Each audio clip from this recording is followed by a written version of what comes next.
Do you ever yearn? There's a total disconnect now between the ruling group and the masses.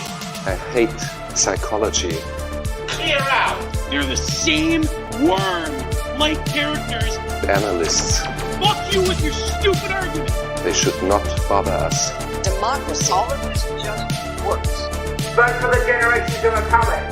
Fully dynamic game engine. A millennial video essayist. Always support strength. Constant craving. And identity. I haven't yearned. They are a disease of our time. Clear them out. You're voting for what your grandfather and father fought for. I sit and yearn.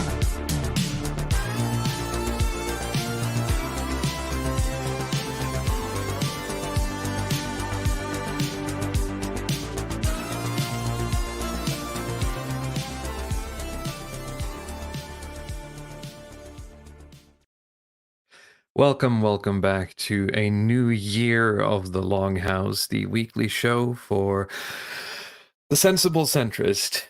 For those of you who are returning listeners and returning viewers, of course, we have a new intro. This is more of a bit of a template. I'm planning sort of an experiment where I can just keep adding voice clips to this intro as the year goes on. As Nordanon says, Jonathan Bowden and Todd Howard is an odd combination to hear. Yeah, sometimes, you know, the spirit sort of just takes me, and I figured I'm going to slot in some Todd Howard saying it just works next to democracy, and we'll see what happens. The German voice was Werner Herzog. That was Werner Herzog, yes. I think it was. Perfect, yeah. Good. I think I lifted the voice from an interview which is on Vingel's channel. There was some Geo in there as well. He had an incredible rant a few weeks before Christmas over on Digital Archipelago. So if you have any sort of, if you're listening to this and you're thinking there's a clip that needs to be added to the intro, I mean, you can at me in the Element chat. So it's officially 2024. The start of the year has sort of been cut a bit short. We're hobbling our way into 2024, at least here in Norway, with a massive snowstorm. I don't know how bad it's been where you live, Ludwig Path, but here it's been quite insane. Yes, I barely left my house in a week. you're in the red. I'm in the red areas. Yeah. I mean, I'm on the periphery of the red areas. I think New Year's was very extreme. That's a lot. And I was at the cabin for New Year's. I stayed over, so I basically spent then 10 hours the next day shoveling my family out of the cabin, and then I had to shovel us into our home afterward. Yes. It took another maybe 5 hours to do. So I mean, it makes it sound lame, but it's a very good feeling because there's a lot of communal spirit in Norway when the snow is like this. Oh yes, it's super easy to strike up conversations and people spontaneously ski around here. And once you get over the work, it looks like a sort of winter wonderland with the street lamps and everything. Nice. And people walk on their snowshoes, and you can have this conversation. It feels like you're in 1950 almost again. Just for a little while, so it was actually quite a charming experience, even though it's a bit of a hassle if you look at it from this kind of corporate efficiency brain perspective. But I try to enjoy the moments as I get older. Yeah, no, I've been plagued with snow blocking, having to constantly keep snow from blocking the entrance to the house, and there's a small sort of slope leading up to my house, which now is about as tall as I am, that I'm slowly chipping away at, trying to get back down to the street. So I think by the end of the weekend, I'll be able to reach my garage or something, if I'm lucky. So does the municipality shuffle where you live, or is it like a private area? And the layout of, well, they have been deprioritizing sort of where I live, obviously, because they're prioritizing the main roads, but they come by every now and then. The problem is that where my house is situated is a very nice place for them to dump a lot of the snow. So my driveway, because I put the car in the garage, they're like, "Oh, free real estate, right?" And just dump the snow there. So yeah, I mean, there's something to the sort of libertarian wisdom that with ownership there's a responsibility, right? And you want as much private ownership as possible to kind of maintain upkeep so that things don't become dilapidated. I find that this is true for everything, kind of except maintenance of roads, like ironically, right. and stuff like snow shuffling and trees and stuff like that. I mean, it does run contrary to it, but it does seem to me if you're like in a central area with like densely populated in Norway, at least you can get your money's worth in terms of like infrastructure and tree cutting maintenance, snow shuffling, and so on. Like with these privately owned places where you have like rental properties, it's like nothing. It's really it gets as bad as it can get before they intervene. Usually, some tree has to fall down or some kid has to drown in snow or something before they actually bother to show up and do anything. So at least that's my experience with this. Yeah, it's well, it's not the biggest problem in the world, and I can easily live without access to my car for a couple of days. It's no issue. But I really got to learn how sort of the wind blows on my property, because you can see where the snow sort of builds up, and that unfortunately is the main way of getting out, right? So, but Yeah, I'm you chipping don't away want at to. it. It's getting better every day. Yeah, I mean the problem is like with the shuffling, it's like you run out of places to put the snow. That's Eventually, my main and issue. Yes. So that's why I'd had to sort of triage the car, right, and just say, you know what, my priority is just having like a small path that's going to let us leave the house, right? yeah, so you can ski to the shopping mall or something. Something like that. Yeah. I hoped you had food at least. Oh yeah, no, I saw this coming, so I went out and I bought some food, and I had a lot and already bought that we had in the pantry, so we don't have any issue with that. No, I mean the thing is, like, my mother actually broke the news to me that this snowstorm was coming, and she is a bit of a neurotic person. So usually when she tells me stuff like this, I just ignore it. Actually, so I was caught a little bit by surprise. Like she was right to this one time. I didn't. No, I I didn't want to caught the confirm brunt that, of but it yeah. actually, because over the New Year's I took I think the official name is Mrs. Walrus at this point. I took Mrs. Walrus to a spa resort, like 2 hours away from here, and so we had to drive back the day after, which was one of the worst days. And a trip that should have taken like 2 hours ended up taking 4, right, because of the conditions. Luckily, I mean, we have 4-wheel drive and quite heavy cars, so we weren't really in any grave danger or anything. But I realized then that, all right, I'm going to have to stop and and buy some provisions for when we get home, because we're probably not going to leave the house for a couple of days. So Very sensible. I think your yes. instincts are in the right place. I think so for most of the people living in Norway, actually. So they'll be fine. It's it's one of those things where it's exceptional, but it's like the 3rd or 4th time it's been this bad in my life, so I recognize the signs, right? It's a big storm, but it's not unprecedented, right? Nope. I mean, according to my grandparents, this was like every other day for them, in the summer or whatever. So Oh yeah, and I had to walk, uphill both ways and all that. Yeah. yes. So anyway, we don't have any sort of like big, huge single topic today. We have a lot of small topics, a lot of small articles that I've just collected because I've been busy shoveling snow for a week. I haven't had the time to really dig into like one specific topic. The philosophy of snow, is that the philosophy of snow? That was the working title, but was scrapped. The philosophy of snow shoveling and how based it is. Yeah, something like that. Someone says, you don't have a heated driveway, Walrus. No, I don't have a heated driveway. I don't know. That sounds like it's very expensive to have a heated driveway. So it's like a bathroom or something where you have like heated cables all underneath there. Yeah, it's cables in the ground. Maybe I should get that at some point. A lot of people have bought like what are they called? Snow blowers? Those machines, right?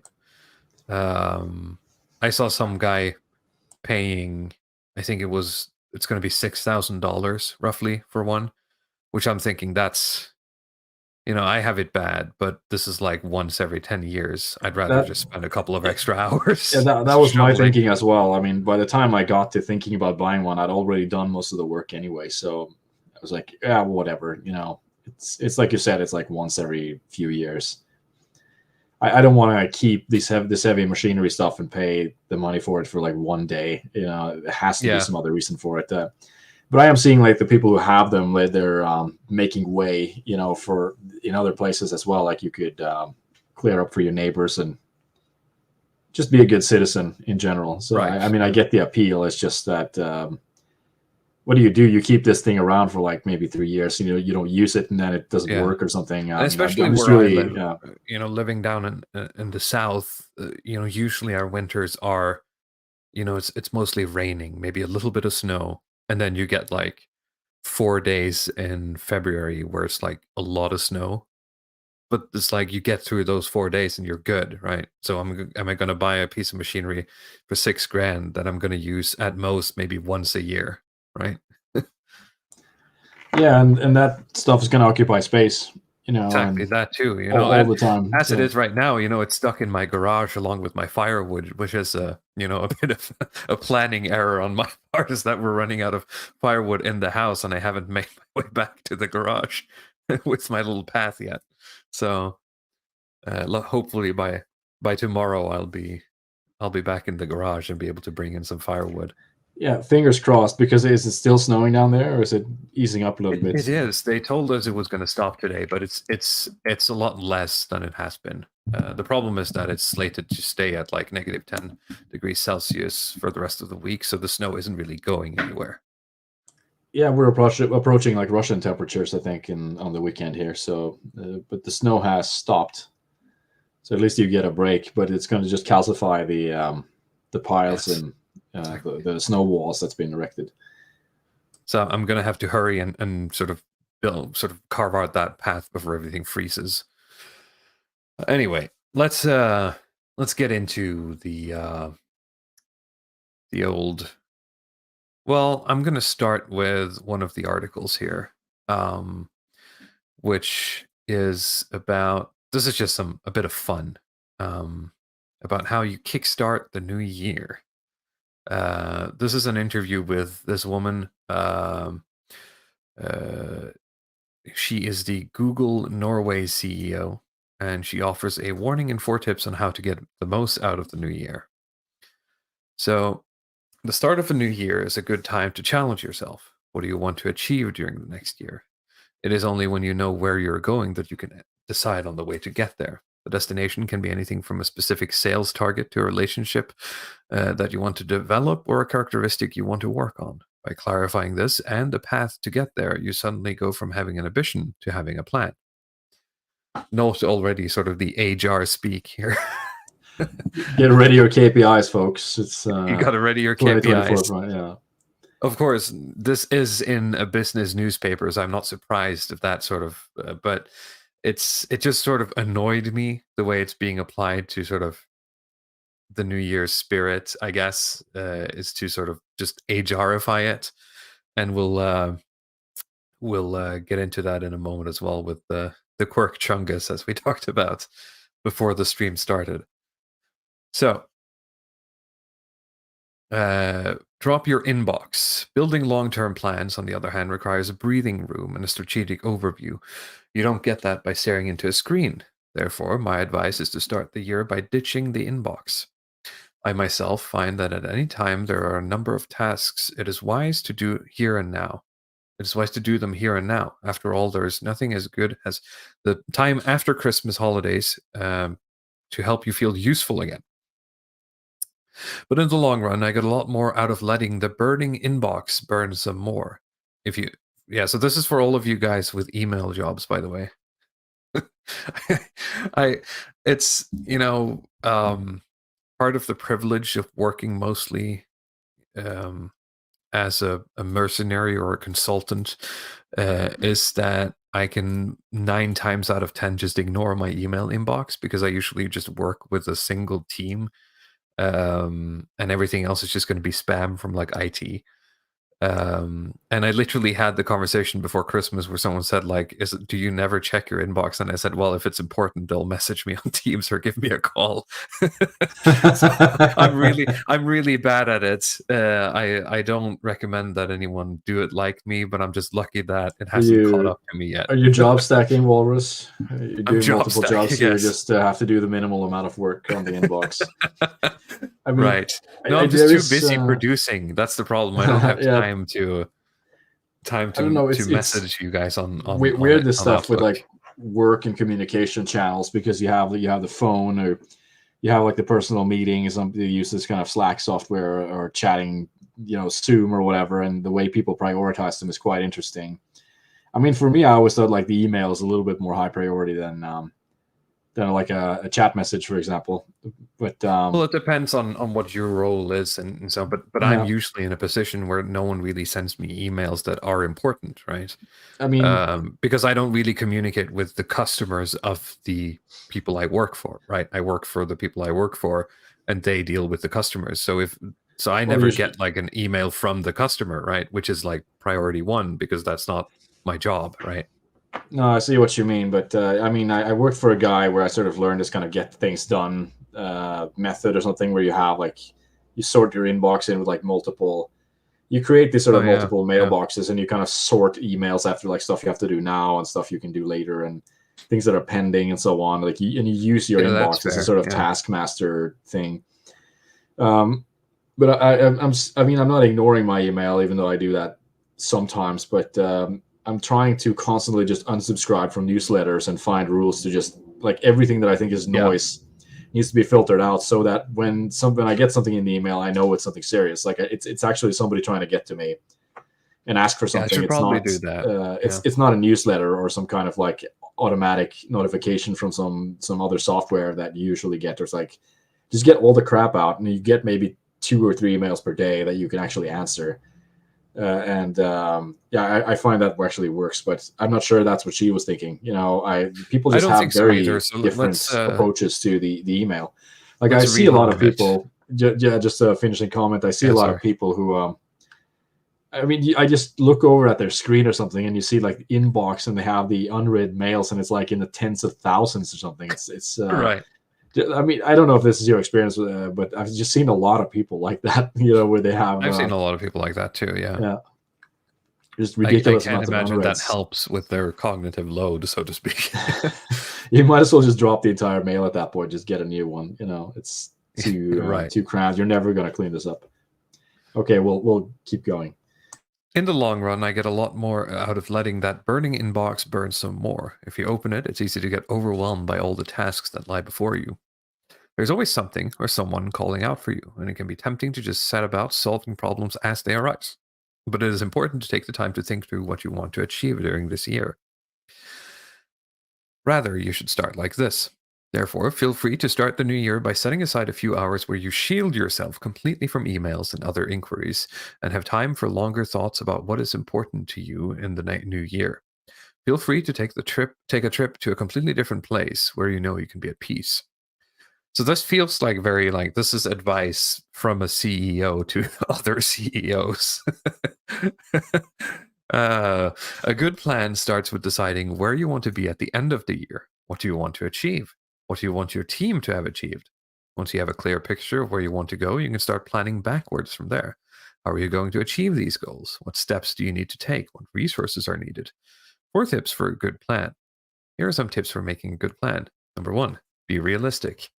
Don't set too high a goal that you have no chance of reaching. Thank you, that's a very good tip. 2, be specific. Don't say that you want to increase sales, but say that you want to increase sales by 10%. Be punctual. Set a deadline for when you want to achieve each goal. And 4, be flexible. Things change, so be prepared to adjust your plan as needed. It's important to take time to do it thoroughly. When you have a good plan in place, you will have a clear understanding of what to do and when to do it.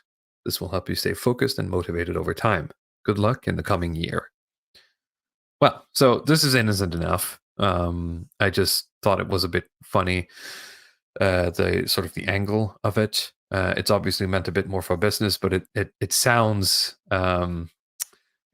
like it's bleeding over into personal stuff, and it's obviously Nordan says it's riveting. I mean, there's nothing really new in these points, but it got me thinking of the thing we were talking about before starting, which is the video that's been making the rounds on Twitter during Christmas. Let me see here.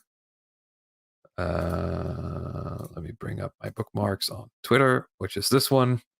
I'm just going to play this in its entirety, and we'll comment after. Here's how we reset for the new year as a self-proclaimed power couple. This time of year, we love to have our big annual partner summit. We talk about our favorite memories from the last year and what we learned, and then set some goals individually and together for the next year. We talk about how we're going to help each other and sum it up with a mission statement. We make a whole date night out of this, and honestly, I look forward to it every year. I've put together a little guide for you guys with all the questions we use, so you can find that in my bio if you want to give it a try with your partner. Here's how we That's it. Fellas, what do you guys think about a girlfriend that brings out the HR form at the end of the year to do an assessment of your relationship? Well, like I mentioned previously, I mean, it's it's a little bit of a quirky twist on this. So, I mean, if she brought this up with zero quirk, it would be a little bit hard, honestly. I think it would be crushing if your woman brings this to you completely serious, and you have to there's no jokes or anything. You have to actually just do a real assessment. It's the stare of a man who's dead inside here.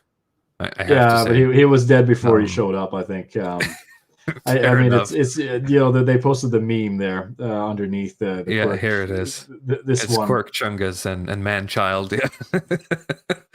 Yeah. Now.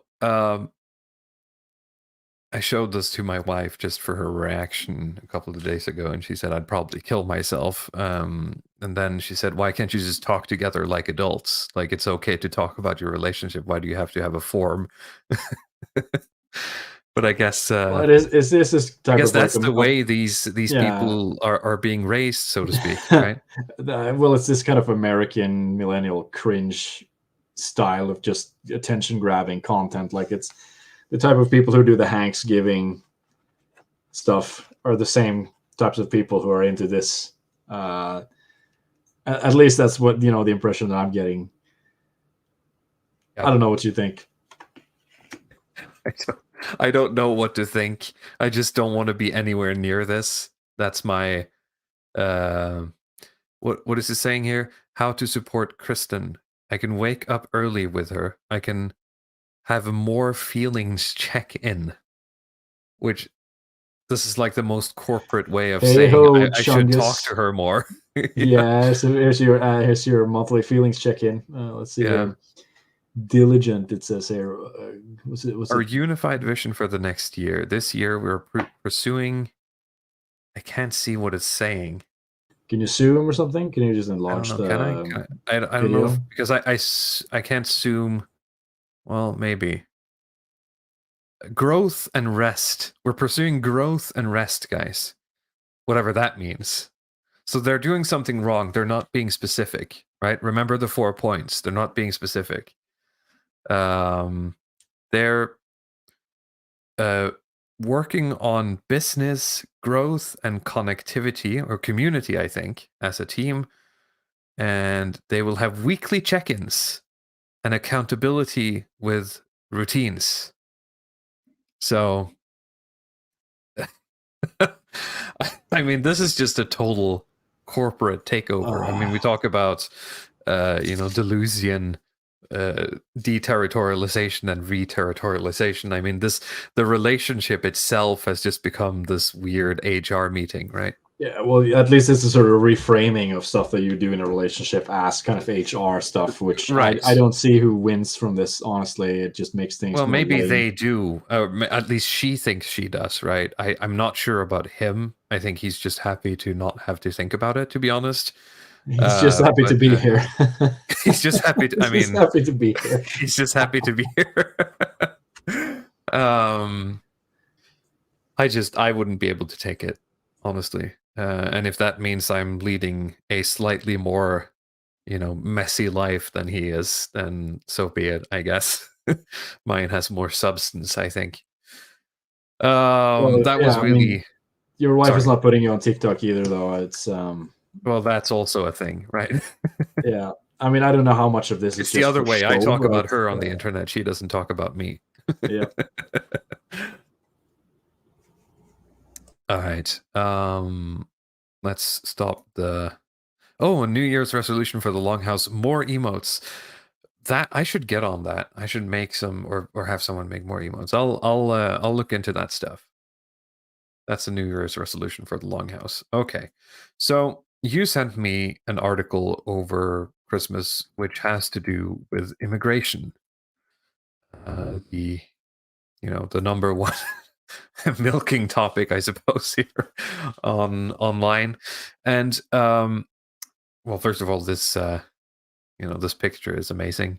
But this is written by Tobin Isaksen, who is the previous leader of the socialist left. Is that correct, Ludwig Path? No, this guy is from the center right. Center- I mean, he is like my perfect kind of example for this sort of center right cuck. Right, type I'm character mixing was him like because he's so lefty for being on the right. I'm like, this guy is hard left. No, he's actually on the center right. You're right. He was some minister of something. I don't recall what, but it really doesn't have anything to do with. I'm thinking immigration, Minister of I think. Education. Yeah, it's something like that. Yeah, I think that's 99% sure that's what Yeah. he was doing in the. I mean, center-right indirectly, he government, has something to do with immigration because, as we've talked about with schools, there's some issues going on there. But when he was in office, he wasn't really sort of focusing on immigration. So he came out earlier in December and wrote this article saying we made some big mistakes on immigration.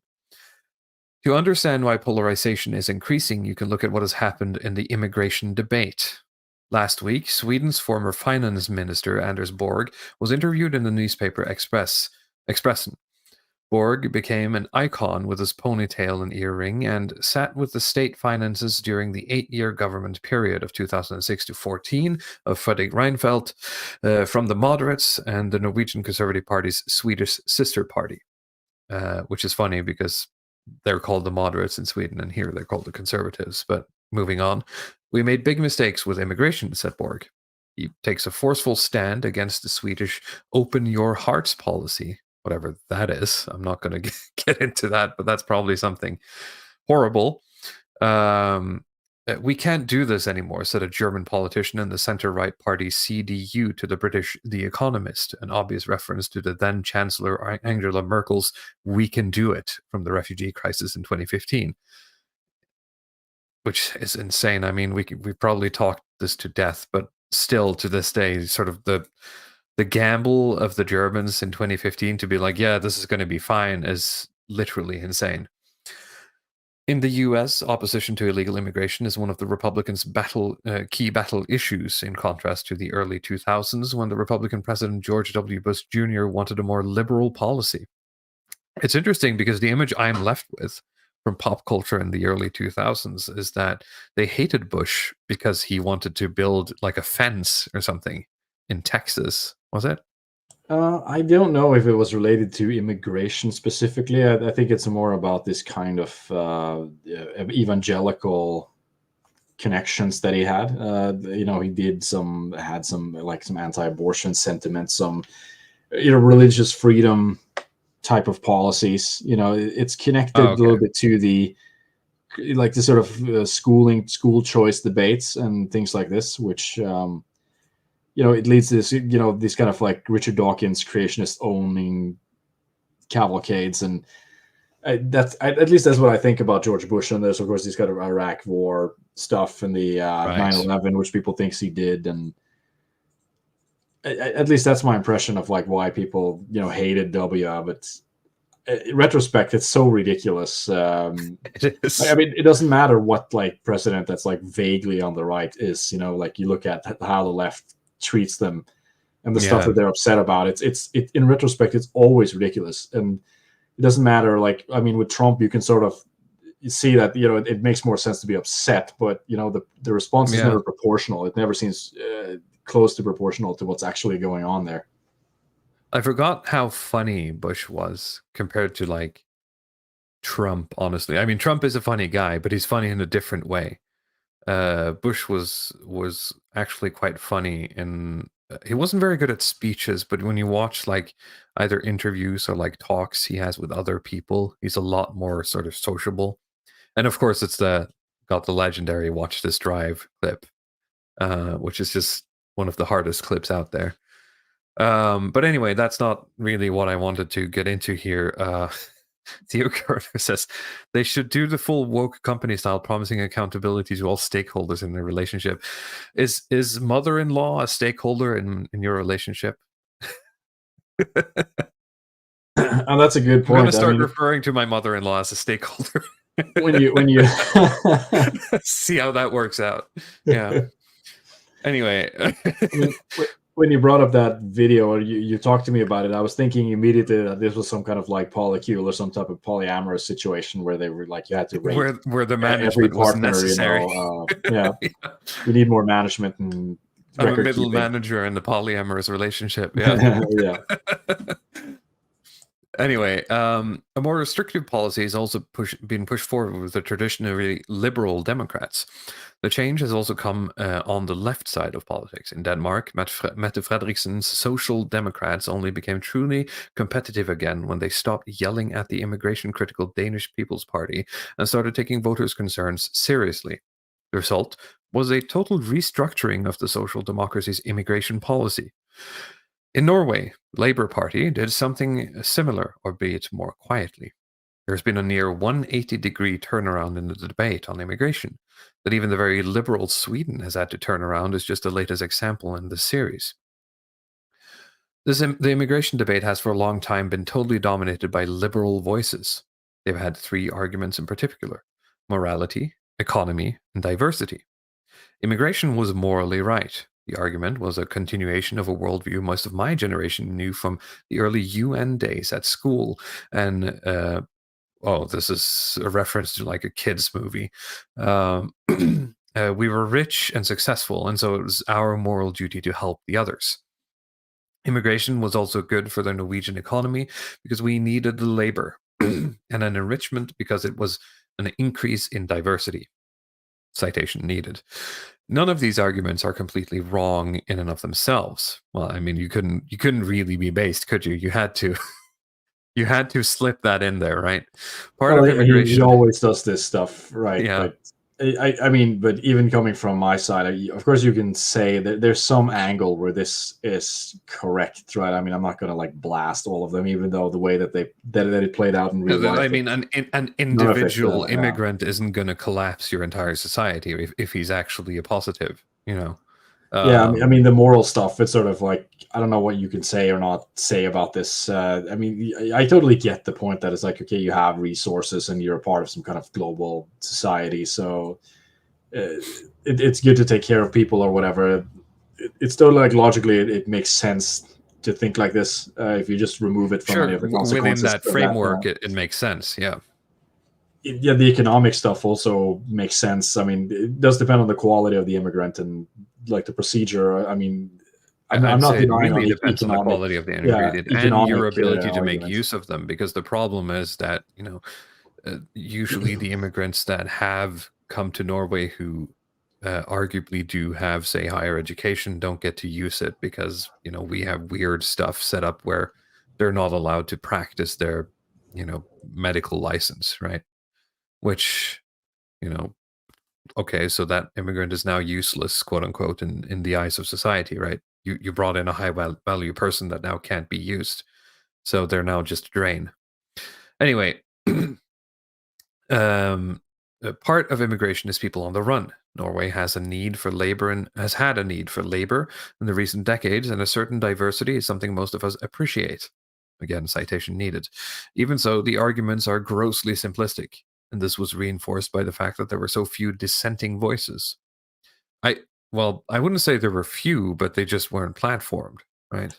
Yeah, I mean, at least among the political class, the people who are actually making decisions on this, there was very little Exactly. dissent. Yeah. I mean, if you look at people on the ground or people with like less resources, there's a lot of dissent, but it's just never relevant to these actual discussions what the malcontent masses think. Exactly. Large migration flows may be due to war and conflict, but many also come in search of a better life. As the Brockman Committee showed and finally made into a compelling argument, the asylum and refugee policy can hardly be defended with any socio-economic profitability. Diversity is good, but different cultures can also give rise to cultural conflicts. So, have you ever heard the saying, anything you say before but in a sentence doesn't really matter? Yep. And every society has a limited capacity to absorb new citizens. The people were right. The social elites were wrong. Why did it take so long for this debate to change its character? An important part of the explanation probably lies in the social elites' own attitudes. In the books, The Elites in Change, let me check. Yeah, elites, changing elites, I suppose I would translate it to. The researchers show how the group at the top has a markedly different perception of immigration than large groups of most people. Just a question: is this a Norwegian book, or I would assume it is, yeah, but let it me. does look like that. Actually, I mean, maybe this is something we should look into. I should probably that should get be an this episode book. or something. Yeah, I'm gonna get this book. It seems quite topical. Yeah, I'm gonna get this book actually. I'm gonna just bookmark that and I'll order it later because this is probably an episode. The social elites, the top groups in both the public and private sectors, are consistently far more liberal. The researchers describe it as a polarized image emerging. It was these attitudes that were allowed to govern the debate. The figures in the book are a few years old. Let me check. Yeah, the numbers in the book are a few years old. I would guess that a major change has also come in the social elites, although they're probably still more liberal than most people. Do you remember, Ludwig, we talked, I think it was earlier this year, maybe it was last year, about one of the richer men in Norway, Spetalen. He got in some trouble because he basically had a private Telegram group with a bunch of other like millionaires where they talked about how society is going to shit. Because they were basically like, it was like a right-wing millionaires group. And he got called out because they weren't posting the N-word, of course, but they were like posting slightly spicy stuff about immigration. I think it's like climate skeptic stuff that got him into hot water. Oh, really? That was what it? they were talking Okay. about. Sort of like it's more like this. What do you call this? The industrial party or something? That people who are skeptical of this, the UN sort of like climate resolution stuff that they wanted to, let's say, debuild the electrical grids and a lot of the stuff that Norway is doing for this kind of climate agenda stuff that he wanted just to undo. Yeah. But I seem to remember, maybe I'm just totally wrong. I seem to remember there was something about immigration as well, but maybe not. My point is that the elites that were potentially against this also weren't being heard, obviously. Otherwise, they wouldn't have made, their own private clubs, essentially. So the researchers describe it as a polarized image emerging. It was these attitudes that were allowed to govern the debate. The figures in the book, I'm repeating myself. What is striking is how little self-reflection there has been on the subject in the eyes of the public. There are a few who have said, like Anders Borg, I was wrong, but more people should do that. That in itself will be a contribution to building trust and reducing polarization. So that's the sort of opinion piece that he wrote, and then someone responded to him, a social scientist who we talked a bit about this, and this guy must have been in the apparatus, so to speak, when a lot of these things were decided. I'm talking all the way back to sort of the 80s with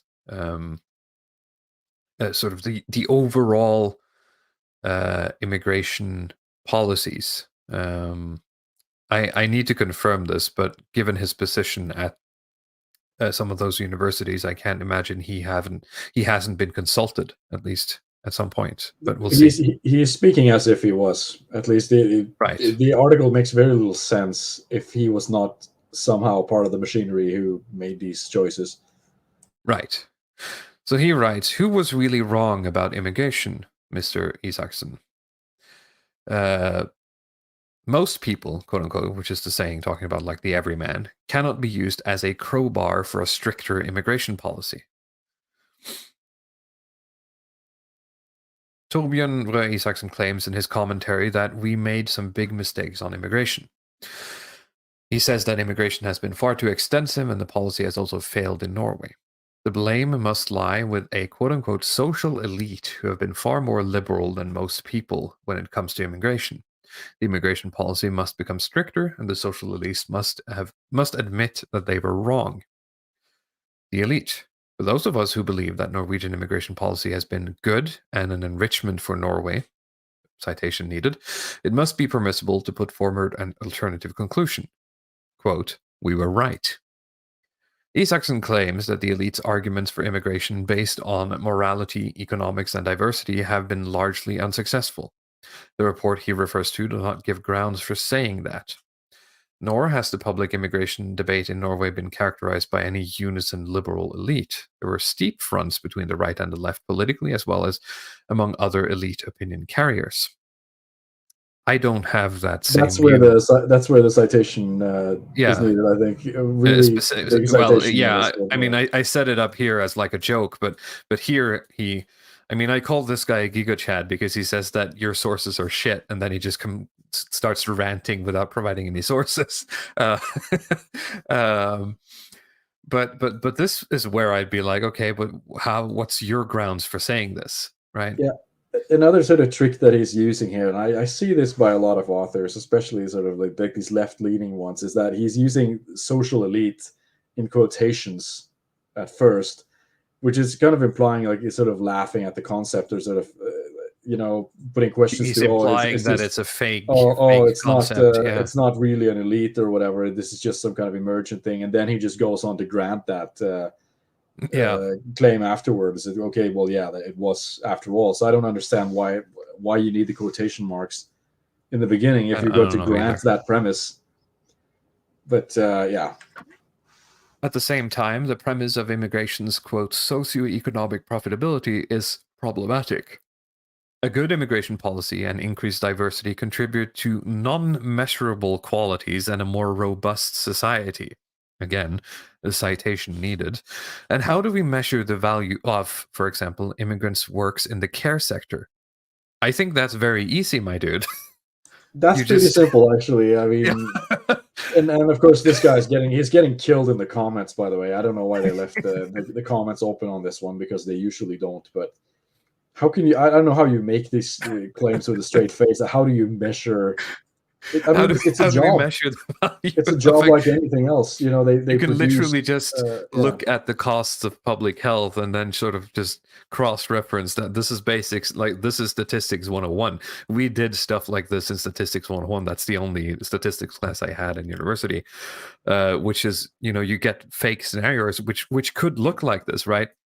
Where our teacher would give us something like, oh, there's a debate about immigrants in healthcare and some department has asked you to figure out how the impact of immigration has been on the cost of healthcare, and you could just cross-reference in the statistics tool and it'll just give you the numbers.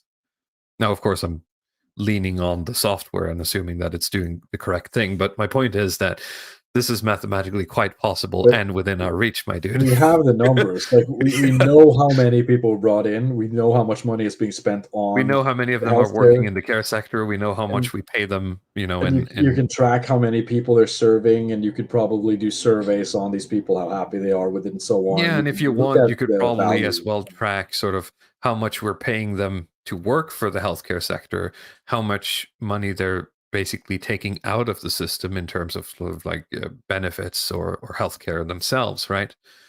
And so this could be quite simple to do. And I'm thinking that I've heard some people do this in in the UK, because they have, of course, the golden cow of the NHS and all of the Indians that are keeping that afloat, and it's I think it was Scrump and Evelyn or something who did like a deep dive on that, and it turns out it cancels itself out. Like if you just remove the people, then the load on the NHS would just go away. So I'm pretty sure we can find something similar here. So I mean, this is just a swing and a miss, obviously. Yeah, I mean, without even making any assumptions, the idea that you can't measure this stuff is just ridiculous. And if you can't measure it, how do you even claim that it's a boon? Exactly. So it's. But I mean, this came to him in a dream or something. So, based, most people, or the average Joe, Isaacson takes most people as an income for a stricter income. Let me double check the translation here. Well, he uses this as a crowbar, as he used earlier, for a stricter immigration policy. There's no basis for this either. Figures from Statistics Norway show that people have become more positive about immigration and immigrants in the period of 2014 to 2023. And that is actually correct. Although I looked into this, I'm not sure if we should look into this now, but it's one of these like questionnaires where you answer like degrees, right, of how much do you agree with these questions or these statements. So I'd say it's still a bit vague to refer to that, but it's, I'm not going to arrest him on it. Well, how you ask these questions really matter for these censuses. I mean, you can always get the kind of results you want by just tweaking the questions a little bit. So I'd like to see them. It sounds like you looked more into them than I have. So I'm not qualified to. Right. The big one here is that I think now what I think is interesting is that the people. I mean, some of the numbers have changed, but when you look at what people have answered when it comes to immigrants being a source of unrest, or I suppose, not be feeling safe, people haven't changed as much. And people haven't changed as much when it comes to immigrants doing useful work for Norway, although the numbers are quite similar. That's what I'm saying. It's not changing as much. What's changing a lot is people should there's an increase in allowing them to stay, like making it easier for them to stay. That's what they're saying. Anyway, so he's I'm not going to arrest him on this one because he's right in terms of the statistics here. Now, we don't always know what that reflects, right? So I would caution him about sort of using this as his only his only metric, right? Because polls are gay. The proportion who completely or fairly agree that here it is. The portion who completely or fairly agree that most immigrants make a useful contribution to Norwegian working life has increased from 77 to 87%. And that most immigrants enrich the cultural life in Norway has risen from 69 to 79. And that refugees and asylum seekers' access to stay in Norway should be the same as today or easier from 60 to 80%. And here's what I'm saying. The one he's leaving out is the one that's saying that just about as many people, it's a slight dip, but just about as many people feel unsafe or feel that immigration leads to unsafe conditions as they did in 2014.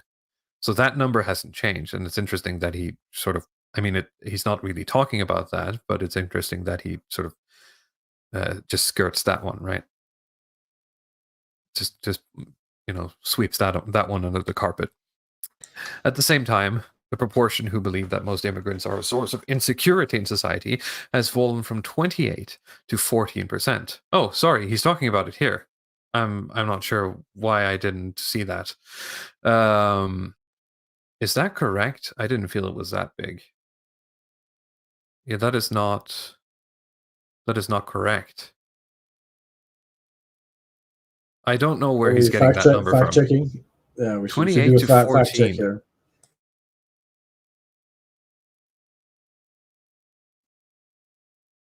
He must be. I think he's conflating some numbers here. Yeah. He's conflating fairly like medium agree and total agree. There's been a reduction in total agree, which is larger than the fairly agree. So some people have moved down a peg, I think. A bit dangerous, but fair enough. So we can conclude that people, when polled, seem to think that immigration is good. I think this is largely due to the fact that ethnic Norwegians no longer see immigrants as very special. We do not relate to them as representatives of something foreign, but for who they are, what they do, and what they stand for. Statistics Norway's figures confirm that more and more people meet immigrants and children of immigrants at work, at leisure activities, at school, and in kindergarten. Now that's true.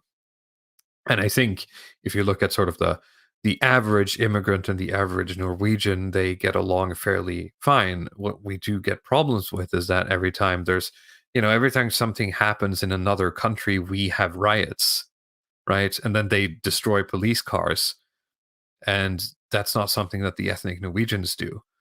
The other problem we have is that the mosque seems to be running like terrorist operations. I'm blowing this out of proportion here, but like every other week, there's something about a mosque doing something it shouldn't, and they're like, "Oh, I'm sorry, we'll be better," and then 2 weeks pass, and then they're still doing some bullshit, right?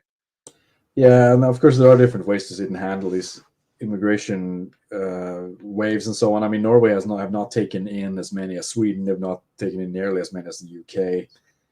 So there is something to say for, okay, you've taken in a smaller portion of people, it's easier to integrate, and I think it's less painful on the population in general, which is partially, I think, responsible for the positive. A good point by Peregrinus de Flandria as yeah. well is that, from 2014 to now, the amount of immigrants that are part of that poll has also increased, which obviously would skew the numbers. Now, I'm not sure if this poll is, I can't see or get any confirmation that this poll is sort of only targeted at ethnically Norwegian people, because I don't think they're allowed to do that, right?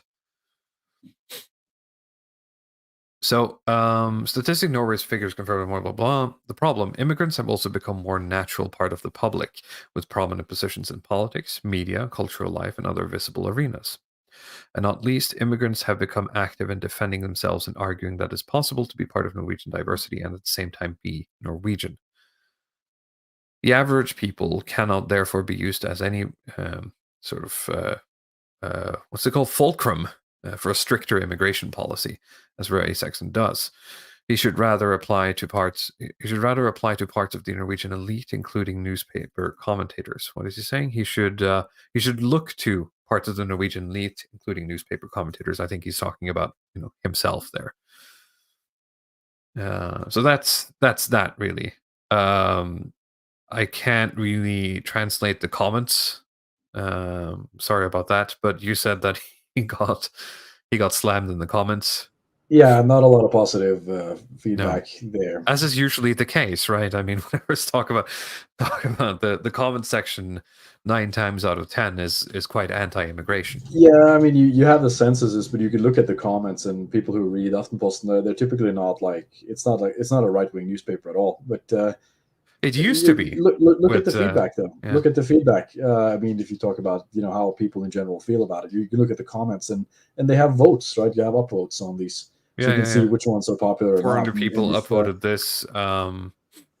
What is he talking about? Yeah, he's talking about how asylum isn't being sort of isn't being. What's the word I'm looking for? Like, people aren't actually going home when they should, right? Because the state isn't actually enforcing it. Enforcing is the word, right? If you get asylum here, as if you get asylum anywhere from a war, the idea is that once you are done, or once the war is over, you should go back, right? What is he talking about? Something about where people are coming from. Yeah, and this is something he's talking about here, which I was going to point out, is that this guy is sitting as a professor in Bergen, probably in the center of Bergen because he's at the university, right? Talking about how immigrants are great, but he doesn't have to live with the fact that parts of his town is being segregated, essentially, because that's what's happening normally. Like he's talking about, it's all happy world and what's Imagine, John Lennon's Imagine out here, right? We're all holding hands, but that's not what's happening. We're tolerating each other for the moment, right? I mean, I live in an area, and I think that goes for most ethnic Norwegian people, is that you live in an area where most people around you are ethnically Norwegian, and then there's like one area in the town that you live in, which is sort of the immigrant area. And they live there, and they move there because that's where all their friends and family and, cousins are once they immigrate. Yep. That's my experience. And that is not being shown in the statistics. Well, it's being shown in the statistics, but it's not being shown in the statistics he's referring to. I can show it in other statistics. Anyway, I think we should keep moving. It's do you want me to read the comments? It's so hard to like live translate. Nah, I don't think you have to read all of them, but you could yeah, I mean, generally they'll bring up stuff like talk about how people are just brainwashed into enjoying this. And this guy here just says you just like imagining things without referring to sources. So your claims are not very believable. That's all he's saying. He's not raging, nothing. He's just like, well, I don't believe you. Yeah, I'll just say that, yeah, it's overwhelmingly not positive. Yeah. In the feedback. I'll trust you, Luddick. Yeah. So now I want to just do like a quick palate cleanser, I suppose, and feature a woman for a moment, because we've talked about this before, and I continue to be fascinated about people who seem to be captured in sort of current thing mindset at all times, and how life must be for them. So this is she wrote this yesterday in one of the largest newspapers in Norway, same paper, and she says, this autumn I have cried countless what she's saying, I've participated in demonstrations and supported aid organizations, but I'm still left with a feeling of total powerlessness. Now this is in regards to what's going on in the Middle East with I'm trying to not get demonetized, but I don't think it's that hot topic, with the Gaza situation. And she writes, this autumn I have cried countless tears of anger and despair over the suffering that's going on in the Middle East. I have read grotesque accounts of attacks on innocent children and adults, and I've seen videos of small bodies in white bags in the arms of grieving parents.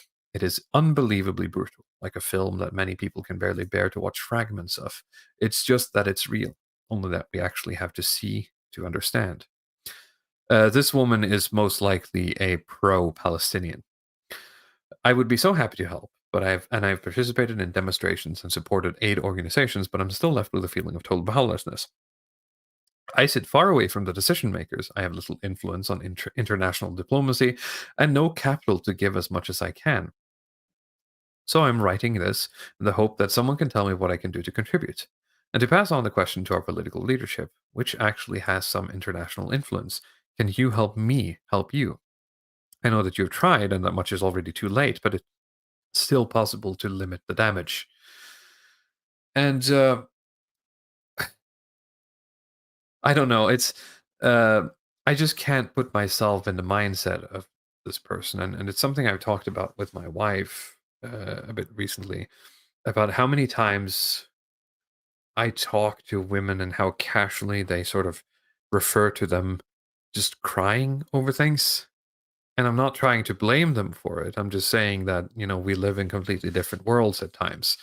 How women would be like, well, it was a bit stressful, but then I went to the bathroom and had a cry session for a bit, and now I feel better. And it's like, what are you okay? And they're like, yeah, it's just, happens sometimes. I'm like, that never happens to me.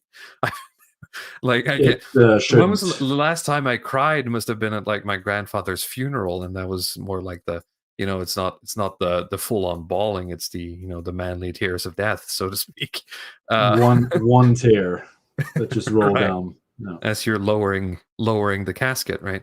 And my point is, I'll fully admit to being sad, but this sort of casual, just I'm just gonna go in the bathroom and cry for a bit because something was a bit hard. It's I don't understand how they get through life, honestly, the way it is. The way Well, it I is think if today, you have, and I've talked about this before about the great tragedy of women in the workforce is that they're being exploited and they're suffering immensely for it because they can't take the pressures. Sorry, go ahead. I think if you're accustomed to having periods and stuff like this, It's probably a myriad of cyclical reasons. emotions. I'm just baffled by sort of the lives these people go through, and so I just want to yell at this woman to be like, stop looking at the things you don't like.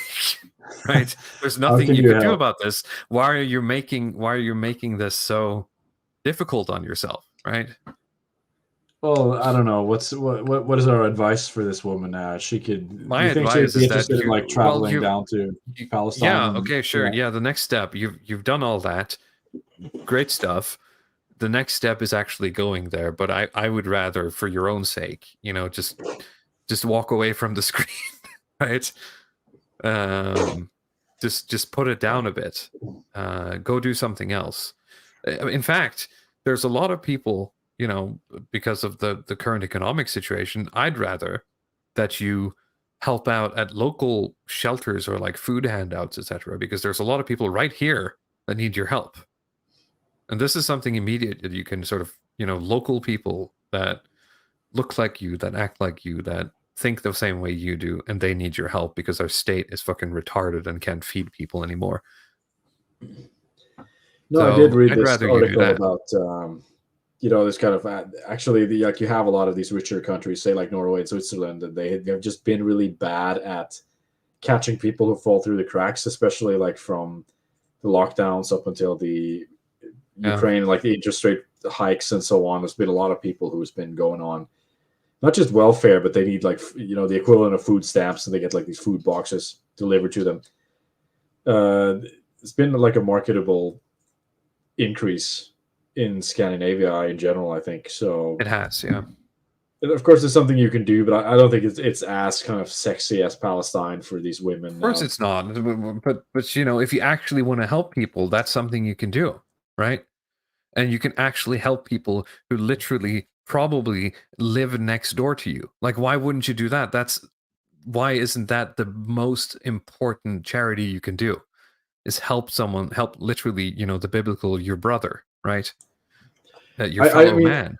Instead of worrying about, Netanyahu shooting rockets back and forth, right, on the other side of the globe. Like, if that's keeping you awake, then you need help. You don't need to go help them. You need help. Yeah, I mean, in her defense, I can sort of understand, especially when you live in this kind of international, globally connected world, and you can just get feeds from anywhere. It's very. I understand how it's happening. I'm just saying the best thing she can do is turn off her screen, right? Yeah, it's probably better just to follow what do you say? Quit the inbox, or sort of. yeah.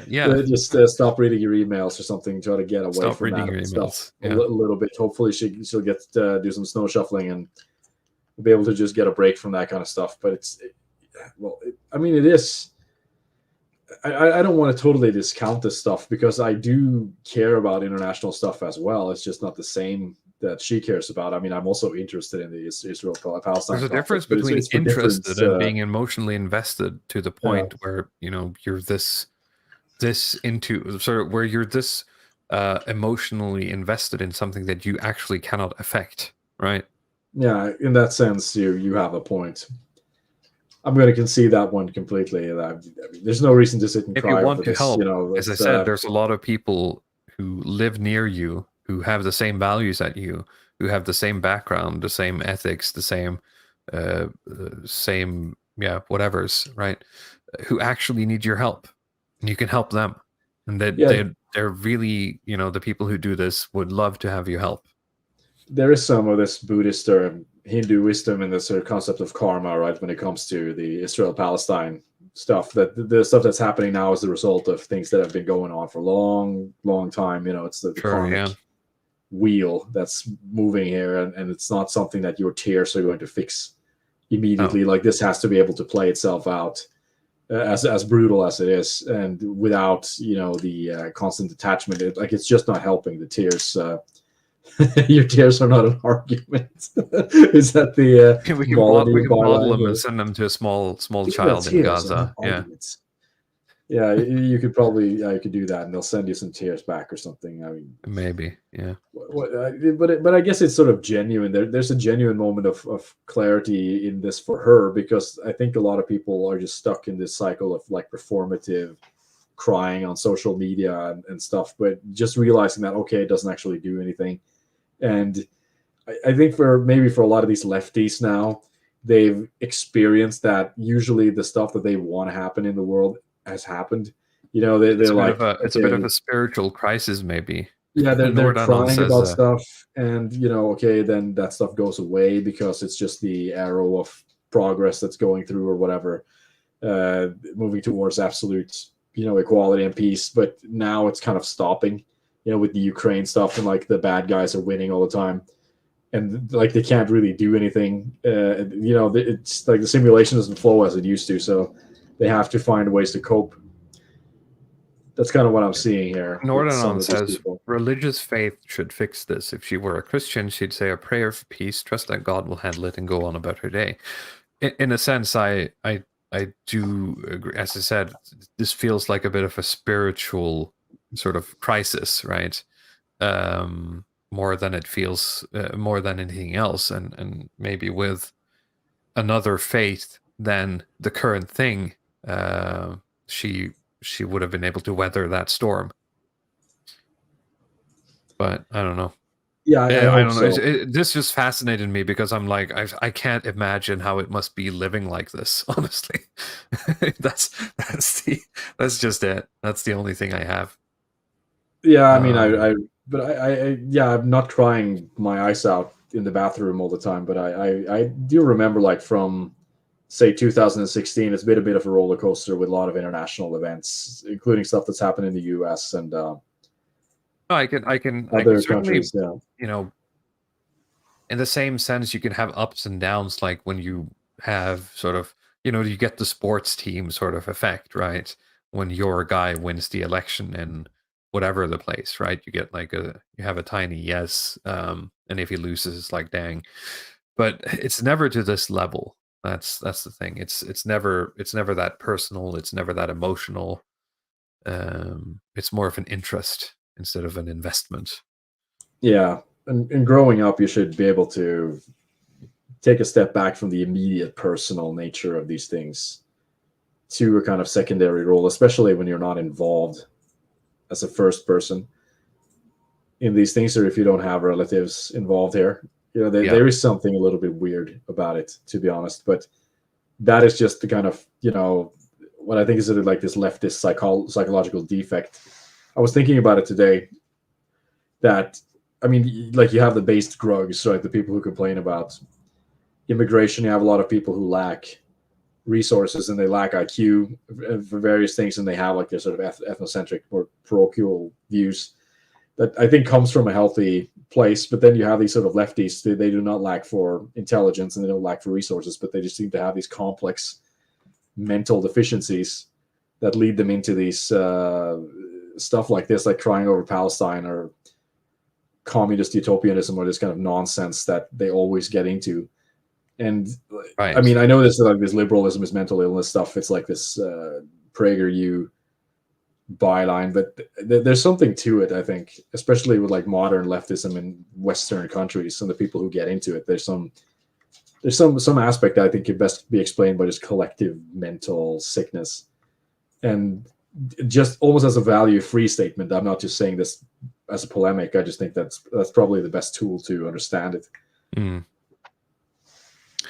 Yeah, because otherwise you just get dragged down in it, and if you don't have, Nordanon says, if you don't have any robust coping mechanisms when things doesn't go your way, or if you don't have the fortitude mentally, right, you just collapse, really. But yes, you can just post it's over on Twitter, or give them an it is what it is. Now, the problem with that is that it seems some right wingers cannot conceive of victories at all, and so they jump through the wildest hoops to explain why a single small victory is actually a defeat. But that's another topic. One more palate cleanser just for fun before we do the last one, which is something I posted today, which I thought was funny. So I'm going to shill it here, which is this meme I made, basically. A friend of mine and I, we have this thing where, I'm not sure if this is, I've seen it in British newspapers, but I'm not sure how common it is elsewhere. But very often they'll use photos of either stock photos or photos that are taken like this, which have some added effect when they're talking about something. And of course, he sent this photo to me, or this article to me, and made the joke about Putin has mastered the shadow clone technique. So I went and I did the HTML edit, and I took a screenshot of it to post it on Twitter. And I'm just going to illustrate the things that we do. I can do this. I don't know anything about Naruto, by the way, which I think is where the shadow clone thing is from. Is that correct? Well, I've seen it used in I've seen it used in video games and a lot of yeah, a lot of places. But I know they have shadow clones in Naruto, so it's not entirely. Yeah, no, wrong. that's the only. Well, I know there's one guy who has a red eye. That's the thing I know because I've seen photos. But this one as well is something we'll send to each other, because this photo, just the photo of this woman, the effect, we just find that very funny. So it's nothing. I mean, the title as well is very funny. Mum claims speed of aggressive Aldi cashier left her crying and shaking.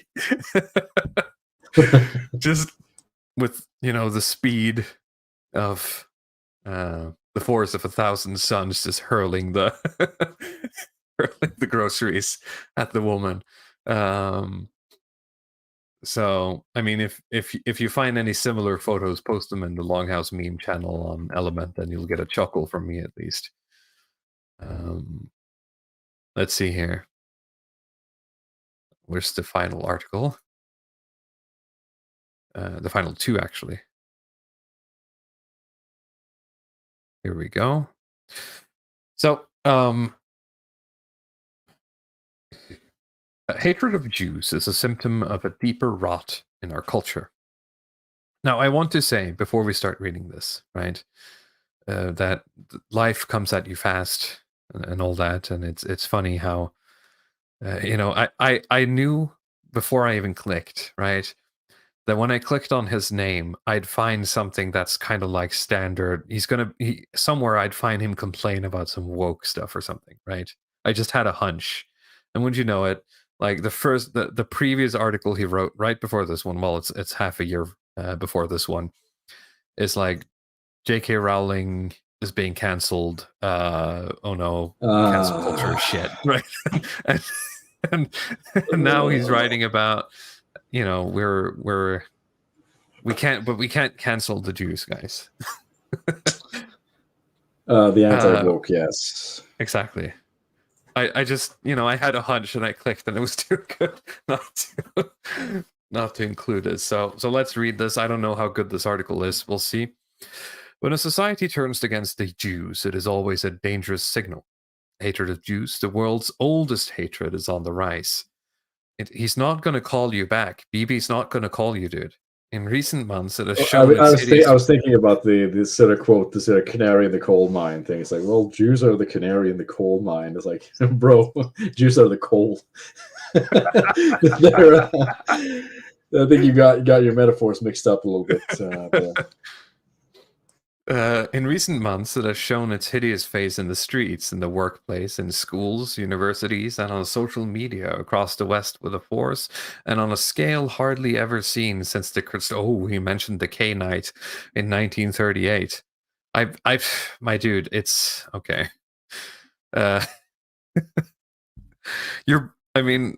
there's blowing it out of proportions, and then there's this, I suppose. That this tsunami of Jew hatred was triggered by the worst mass murder of Jews since the Holocaust is so intuitively irrational that it's also almost difficult to understand. At least it is for me. But we are forced to try to understand. What is the explanation that so many people in so many so-called progressive movements after the terror against Israel on October 7th went out into the streets and on social media to celebrate the mass killing of civilian Israeli citizens, women, children, the elderly, and entire families as justified resistance? Because that's what happened from Sydney to Malmö, from Paris to Berlin, from London via Boston to New York, from the river to the sea, as it is. Yes. I don't know if I have any comments about this. It's almost a bit cringy at this point. That's how I feel. It's the standard type of stuff where you tell half of the story, and you say that you don't understand anything. We just leave out. They always what's the quote? Yeah. They always tell you what happened, never tell you why, right? Yeah, you start sort of in medias res here. Like you leave out everything that happened before it and everything that happened after it. We just talk about that without context. The palate cleanser was the Putin meme I made. That was the palate cleanser. This is we're back in the coal mine, as it were, with this one. Celebrated mass murder. The Norwegian doctor Max Gilbert spoke from South Africa about the Palestinian resistance, unquote, which, quote, broke out of Gaza and attacked the occupier on their own land. In Malmö, more than 300 cars with jubilant people, as if their team had won an important football match, drove through the city in a spontaneous caravan. Hey now, this is the diversity and the enrichment that we were talking about in the previous article. Are you against immigration, my dude? Yeah, are you against immigration, my dude? Yeah, this is the benefits of our immigration policy. I don't understand what you're having an issue with here. While the terror was still going on to celebrate the mass murder of Jews. In Sydney, pro-Palestinian protesters chanted, do something to them, tactfully outside the iconic Opera House, which had projected an Israeli flag onto its facade in solidarity with the Israeli victims. At Harvard, 34 student organizations signed a petition holding Israel fully responsible for for those Hamas had killed. And hang on a moment. What's going on here? For Hamas killing 1,200 Israeli civilians at a pogrom. Black Lives Matter chapter in Chicago, one of the largest, posted a meme on X, the artist formerly known as Twitter, with the text, "This is about Palestinians. The right to resist 75 years of Israeli settlers colonizing their native land." Together with a silhouette of a paraglider. So, a direct reference to the terrorists who attacked a music festival in the Israeli desert from the air. 260 young people were killed in the festival area, and many of the women were, according to Israel, raped and severely mistreated. And we could continue like that. There have been disturbing numbers of similar examples. Unsafe and alone. In the United States alone, reports of anti-Semitic incidents have increased by almost 400% in the first 2 months after the October 7 terror attacks, according to figures from the Anti-Defamation League. It's probably all those rednecks out hunting for Jews in packs, right? It's the MAGA country that's coming back. This is MAGA country, yeah. Hamas attacked, so now we can, go all out. Let's see here. According to figures from the Anti-Defamation League, the group describe the increase as unprecedented. This explosive increase in anti-Semitic incidents is the same in all Western countries. Didn't we cover this podcast before Christmas, where they were talking about, it's getting rough for the Jews in Norway, but nothing is really happening. Like some sort of lefties posting on Twitter, from the river to the sea, and that means that he wants to kill me. That was pretty much it. And they got like planes running on empty, waiting for we're gonna evacuate at any moment or something. Evacuate Norway to I don't know where exactly. To Israel, I think. I don't understand where they were going. Yeah. Well, yeah, God Sod said on Twitter that they should go to China. So yeah, maybe they should just do that. You know, To they'll treat them. China, yeah. I'm sure they'll treat Yeah, them we well. Yeah, I'd be down for that. They could all go to China. I'd actually pay for a government program for that. That would be cool. Yeah, we'll see. We'll see what happens. I mean, I just thought that was a funny thing. If like the only reference that you have is like the sort of Chinese propaganda inserts in Hollywood, then yeah, maybe that makes sense to you. You know, this. I mean, it's a bit of a side point, but I don't know if you saw the movie Looper. It was with Joseph Gordon-Levitt. Is that the jump? They jump through time or something like that? Yeah, they do. like actually jump.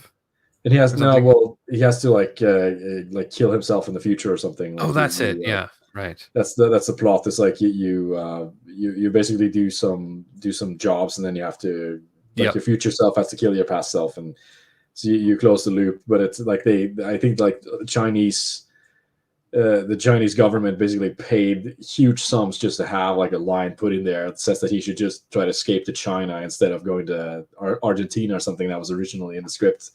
But it's little things like this. If you just kind of gargle the Chinese propaganda in Hollywood, you probably think that it's like, yeah, let's go to China. That's the safe haven for the Jewish people. But no.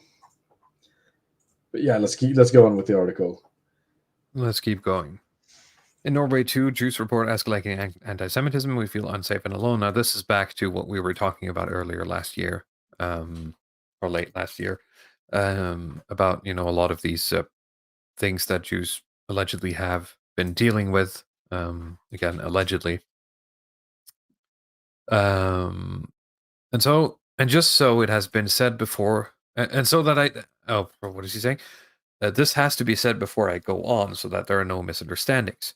Helplessness, despair, and anger over what is now affecting the population of Gaza is understandable. What is now affecting? He's making it sound like it's some sort of earthquake has hit Gaza, right? Like it's like it's just a force of nature, right? Yeah. Those rockets just appear out of nowhere, right? It is, of course, legitimate to want to protest Israel's policies and Benjamin Netanyahu's right wing and corrupt. Oh, so that's the problem. It's because they're right wing. So do many Israelis and Jews around the world. It is equally natural that pro-Palestinian demonstrators should be allowed to demonstrate, even those with whom one disagrees. Did you have a comment? No, I just agree with you. But we must straighten up and speak out clearly when this slips into anti-Semitism, as it does a little too often. We must, because Jew hatred is a historically and uniquely toxic and dangerous prejudice, which differs in important areas from other forms of hatred, prejudice and racism. I would like to see, I can, of course, he's going to mention, at least one event, right? But I'd like to see the citations here. Characterized by a paradox. What I think is important to understand is that anti-Semitism is in practice a conspiracy theory characterized by a paradox. It is common for racists to see themselves as superior and for them to beat down on people they consider inferior and less valuable. That is a very 1990s take on racism. Oh, you got us, bro.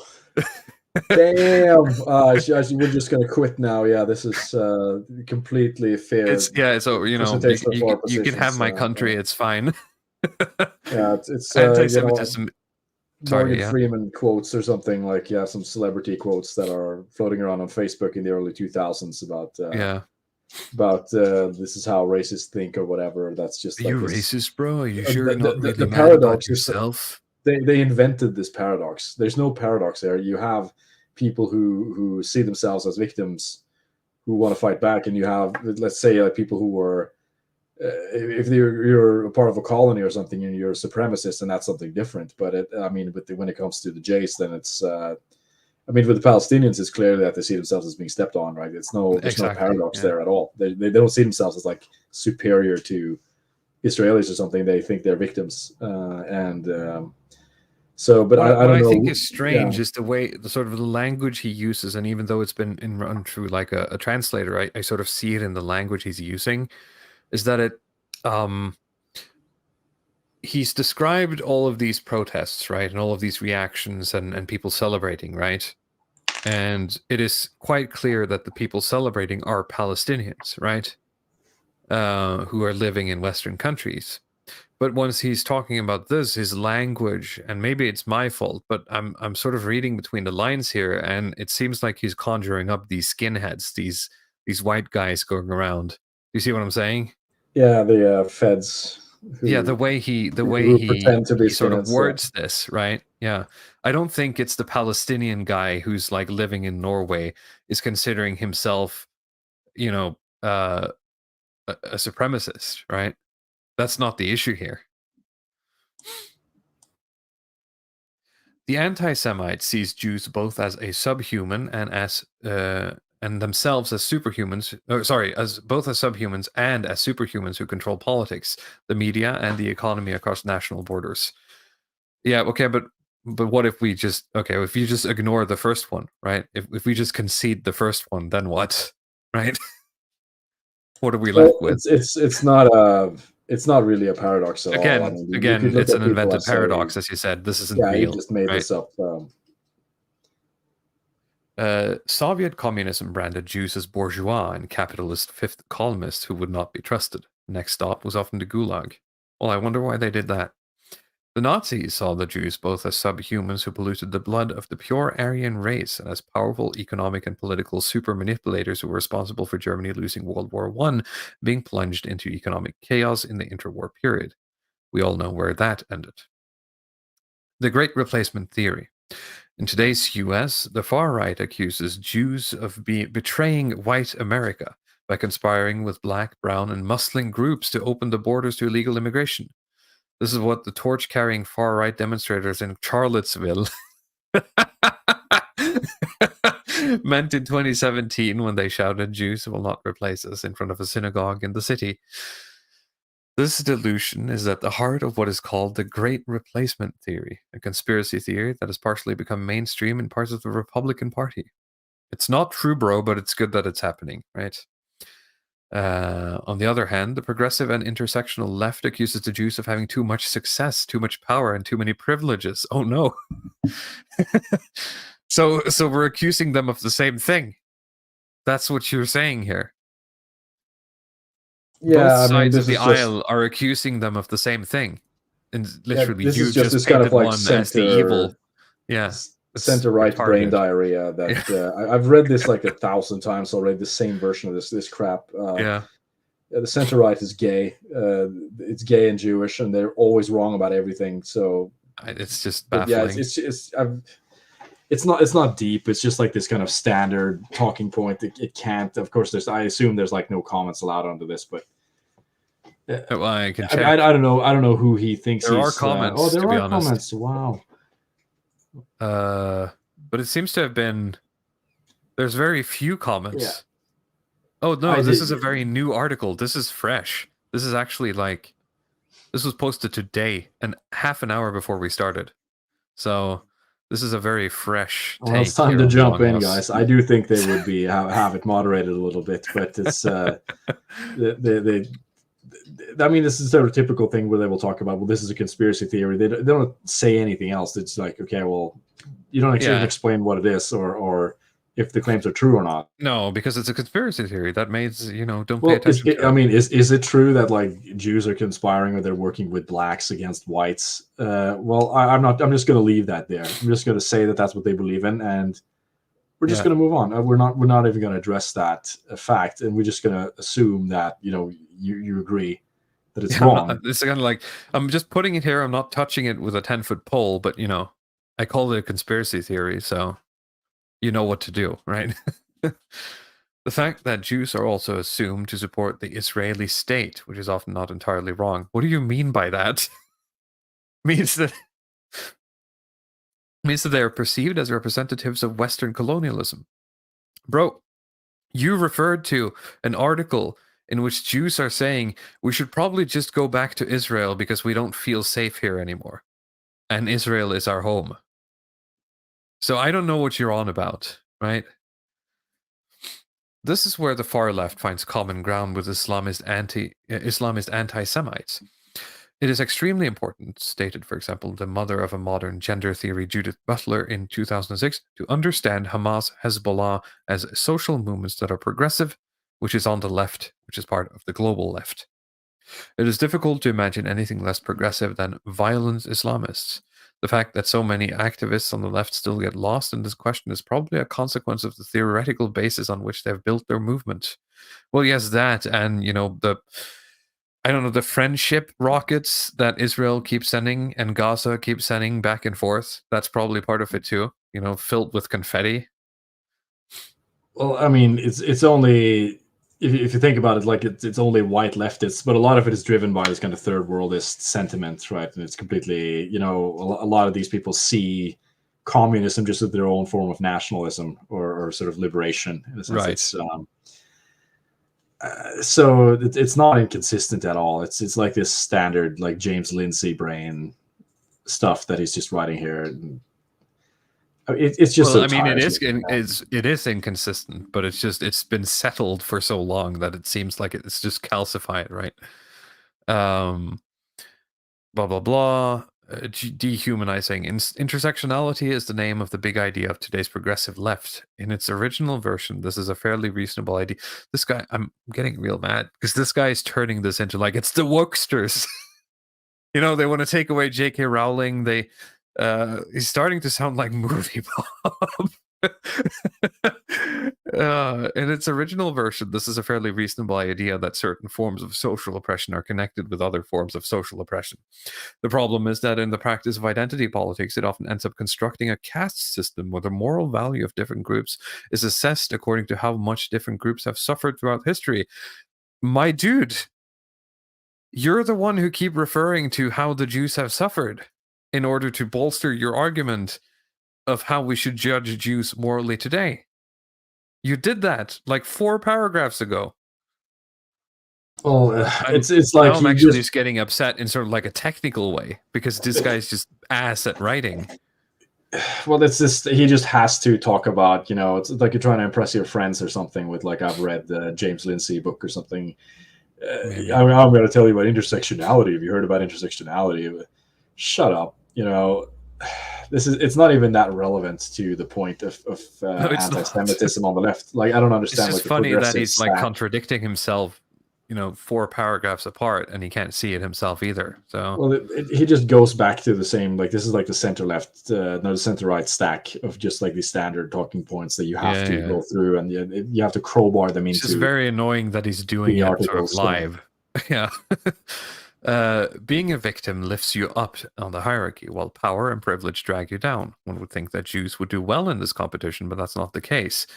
The Jews have become too successful, too privileged, and too closely associated with the state of Israel, which in this worldview often functions as the representative of Western colonialism, quote, par excellence. In short, the Jew does not fit into the intersectional hierarchy and turns to sand in the intersectional machinery. Well, that's kind of spicy. In this Manichean victim-aggressor worldview, where the Manichean, where the individual's moral value is linked directly to the victim status of various groups rooted in a skin color, gender, and or sexual orientation, the space to recognize Jews as victims disappear.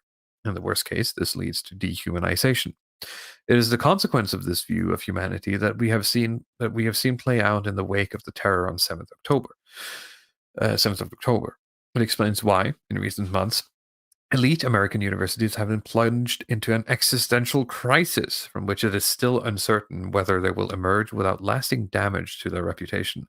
Whatever remains of that reputation, to be honest. Let's just digest this one. Yeah, so it's because of intersectionality that, you have Palestinians attacking Israelis on October the 7th, and then you have Palestinian immigrants in Western countries celebrating this stuff.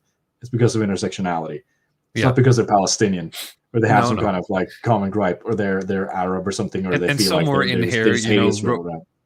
somewhere in here, roving bands of skinheads are going around and terrorizing Jews. Yeah, that's the background noise, isn't it? It's sort of just Yeah. assume that that's what's going on when it's really not.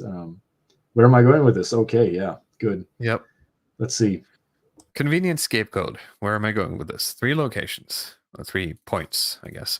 First, I think that in order to understand anti-Semitism, even in our time, we have to realize that it is a conspiracy theory that is constantly changing form. I think it's one of the conspiracy theories that have remained the most consistent throughout time, and I'd like to be challenged on that. Can anyone give me a conspiracy that has remained more or less the same in the way that has since its inception? It's not necessary. It's just like this. He just made up this idea that you have to Obviously, both yes. think I'm they're just trying inferior and to. superior. I can beat him within his own frame. He's not being good here. I mean, you don't need to have the reason that you're unfriendly or you dislike Jewish people. It has to be because of this or that. I mean, doesn't it? I mean, let's say you're Palestinian and you just think you're a victim. Doesn't it count? You're not anti-Semitic then? I mean, I don't know. I don't understand exactly. Like it has to be one or the other or something. As to what like the conspiracy is, and how do you separate then the conspiracy, quote unquote, from just straight up like you dislike these people or you see them as an existential enemy or so. I don't know, but let's read on and finish this. This is especially dangerous when the liberal immune defense has become weakened as it is now, as a result of economic turmoil, war, and general polarization. That's okay. It's just, all of those emergent phenomena, right? It is precisely in times of great political and economic upheaval that anti-Semitism appears as a convenient scapegoat for those who want to explain their own hardships or society's injustice. I'm going to be honest with you. I would never blame, those few Jews in Norway for, the hardships that Norway are facing. Would you? No, I mean, now, of course, we can talk about mindsets and where things originate, but I would never target sort of like one guy in Norway and say, this is, well, there's one guy. We've talked about him before. What's his name? Whatever. Yeah, well, there is this one guy. Yeah, there is this one guy. I mean, I take it back. I would blame a single man. I mean, of course, it's a complicated thing, but the case we have here is just, okay, you have Arab immigrants that are angry at Jews because of stuff that's happening geopolitically in the Middle East where they're from. It's not like, okay, the economy is bad, so I'm just getting mad at this. He's the backdrop, point one, the backdrop, roaming skinheads looking for Jews to beat up, right? That's, I mean, he's not saying it, but I'm sort of, pulling it all the way out here to sort of illustrate that that's what he's doing. He's setting up a backdrop. Kristallnacht stuff. There he is. Yes. Kristallnacht stuff that he just imagines is going. It's just 1938 stuff that's just going on loop in his head. Yeah. He can't imagine anything else. Like it's just the same every time. Secondly, tribal culture, polarization, and ideologies that imagine that people are determined to certain roles based on birth or inherited guilt have been the norm for most of history. And it still happens in large parts of the world. Those of us who live in Western liberal democracies today are not that rule. We are a historical exception based. Question mark. Nordanon, I need the I need the message. We are to avoid a relapse into the historical norm, tribalism, suspicion, and paranoia. We might do well to begin by rejecting ideologies that cultivate fixed group identities as the goal and meaning of history, society, and culture. The problem is that what you're proposing is literally unable to fight against any group that does this. That's why we're struggling. I think we're going to start with Zionism on this one by breaking these tribal ideologies down, because exactly it seems to be a big driver of this. Yeah. And that's the problem with the James Lindsays, etc. The world, or sort of the system they're proposing, has no antibodies for any of this, so they're just going to be doubly subverted. Yeah, I mean, honestly, it's just that they don't like being subverted by gay leftists. They'd rather be subverted by right. Well, I mean, I've come to there are ways to sort of try to analyze like why these ideologies don't work, and like where I'm at currently, I just see it. This is just an American way of thinking. It's Right. American ideology. It I'm sorry to requires say, it like requires an American outlook. Yeah. I'm going to polarize even more here, but this is a completely America-centric view.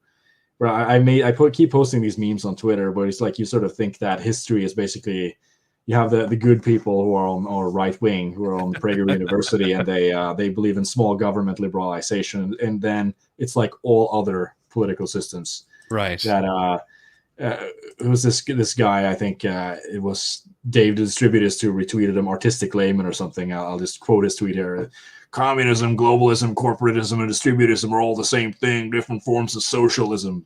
That it's like this kind of thing. It's like it's everything is just socialism. It's like the good right wing liberals, and everything else, literally every other system that's ever existed before them in history, after them in history, it's just socialism, and it's bad. Yeah. And that's the starting point that these people have.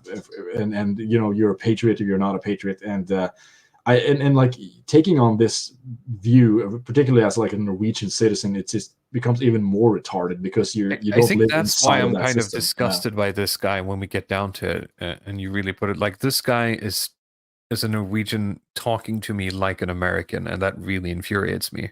I think that's why I'm so mad at this guy. Yeah, it's hearing that sort of PragerU dog shit come out of the mouth Yeah. of some Scandinavian. It's like Someone it's just even worse. who's born and raised here, who has a connection to this country, and shouldn't really have the first principles that someone like PragerU has to be able to come to that conclusion. Really scares me, actually. Yeah, but I mean, this is what globalization is, right? It's just taking on. Yeah, it's weird like when you to think have that it's not progressed as far as it apparently has here, right? But I mean, the thing is that you're never outside of the global society. So even people like this who are talking about like we need to get outside of the tribalism or something, he's taken on a kind of like tribal culture war thing from the United States as his own. Or it's not something that's really native to Scandinavia or to the political dialectic here, but he's sort of taken that on as like his own thing. But yeah, whatever. Let's see. People are writing that this is a really good article. Yeah, the first one is like. Let's see here. Whether these ideas come from the right or the left is irrelevant. They're equally harmful. The alternative is, of course, to stick to the values from the liberal tradition and place the individual's freedom and dignity at the center, not that of the tribe. Well, tell that to the Jews, my dude. Again, we'll just start with Zionism there, pal. Yeah. And finally, progressive movements on the left who find it difficult to accept anti-Semitism as a threat on part with other racism should think carefully about the ideology that anti-Semitism stands for. It represents anything that they should fear and despise. Conspiracy theories, fake news, demonization of small minorities. What happens if this becomes the norm? The Jews have often been referred to as a canary in the coal mine. He said the line. Oh, yeah, perfect. It's perfect. Yeah, you can just predict everything. Just ChatGPT can write this article if it wasn't gimped by all this kind of censorship stuff. We could have ChatGPT just, write like a 20-paragraph center-right cucked piece about anti-Semitism or something, and it could do something better than this, I think. I like that the newspaper has added one of those like explaining tooltips about what a canary in the coal mine is. It's a cliche with a great deal of truth in it. When a society turns against the Jews, it is always a dangerous signal and a symptom of a larger and deeper rot in the culture. Well, I mean, and that we agree. As history has taught us, it may be the Jews who are affected first, but it never stops there. Well, hang on a minute. I'm not very good at history from like before the 1900s. So, but the Jews have had troubles with persecution before. He's saying that it starts with the Jews and ends with, it never stops there. But I have a feeling that quite often throughout history it has started with the Jews and stopped with the Jews when they leave or get expelled. Yeah, it starts with the Jews and it ends with the cat girls or something. They come for your anime pillows at the end. They're gonna come from the OnlyFans models, guys. We gotta do something. Someone says something good article, anti-Semitism, Trump blah is blah bad blah, or whatever. Yeah, something, and then what's the bottom one there? Jew hate critiques, blah blah blah. It is He's saying that it's Yeah, righteous. he's a Is Palestinian correct. supporter. Yeah, Yeah, but yeah. I mean, he's a pro-Palestine dude. I will grant to some degree that the canary in the coal mine metaphor, simply because there are. I don't believe like it's because of identity politics or whatever, but there's a lot of factors in society right now that's causing the sort of people to just go after the Jews directly. Say like Zoomers who are sort of anti-Semitic or whatever because they Yeah, don't they give can a like shit tweet about.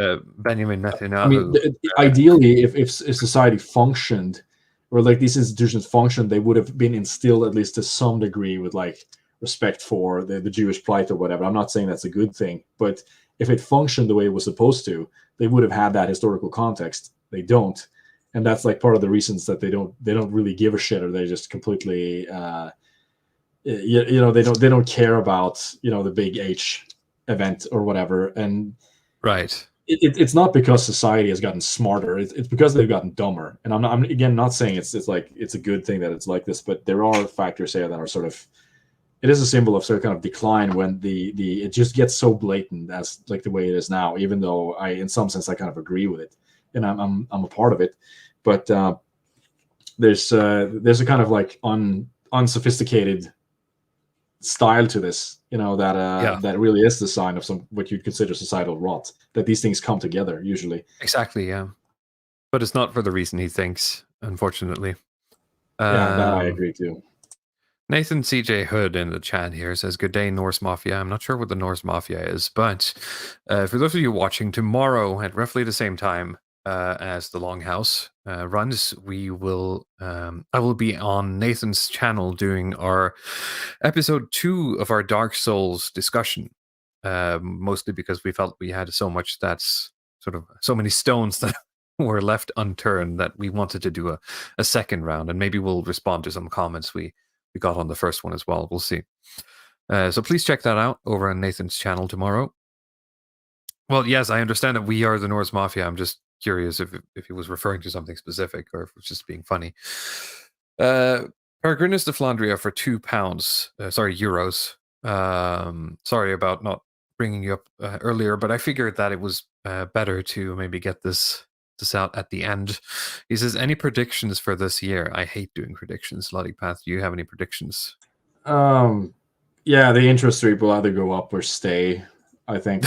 Fair enough. I don't know. I mean, what are the big events? They're thinking about the I don't know election anything about war, sort of, the technical side of warfare and how Well, that I goes. think But I'm maybe gonna call an end to Ukraine. enter this Ukraine. year. So Zelensky is not going to be Yeah. president. I think by the end of 2024. Yeah, he might What still else? be a free man, so to speak, but he probably won't be the president by the end of 2024. It seems sensible that like Trump wins, but I don't know. I think like these elections just get so crazy now that they're just impossible to predict either way. There's so many variables up in the air. Huey's I going to reveal honestly don't himself, wanna- and yeah. I'm honestly kind of tired of it. Let's see if we have anything else. I mean, what are the big things that people are looking forward to now? I don't know, what are the big things that are going to happen. Well, it's it's the whole Israel thing, but I think that's sort of calcified into the fallout's going to be the fallout of this. But it might happen that more people join the fray, but I doubt it. But I think Israel's going to come out of it looking worse than they thought overall. But that was I think something they we could already said have a month ago. to That's be what I'm honest. saying. That's already sort of happened, right?